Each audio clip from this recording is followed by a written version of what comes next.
O, dito na naman, nagpapahila tayo ng palay. Tig-10 po itong karga natin. Doon yung mga iba na kakarga. Mga kasama natin. O, ito naman ang kalabaw natin.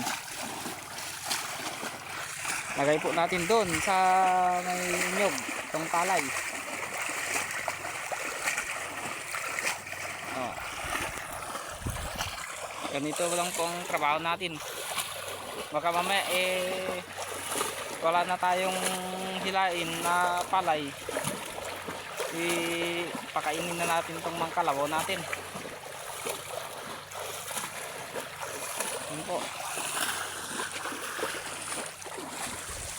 Oh, yun po yung kasama natin. Si Kuya Nonoy. Nandun po yung isang kasama natin. Oh, nakargahan na niya.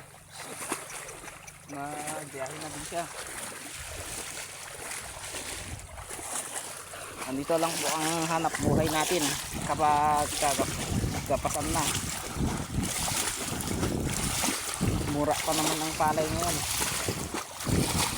Kahit na sana mura kung marami ding ani, wala naman. Sa 2 hektarya namin 59 lang ang ani namin. Tapos 20 pang sa reaper, naging 39 lang. Kaya wala tayong magagawa. Ilang bagyo ang ilang bagyo ang dito sa mga palay natin.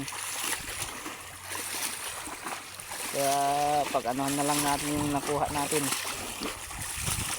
tiyagaan lang muna. Kagaya niyan kay Kuya Nonoy, yung dalawang i.7 12 sacks lang, 12 sako. Nabagyo po kasi ang dito sa amin, ang sakahan namin. Kaya ang ani. O, nandiyan na yung mga kasama natin, mga helper. Yan po yung kalabaw natin. Hanggang dito na lang po tayo, mga idol.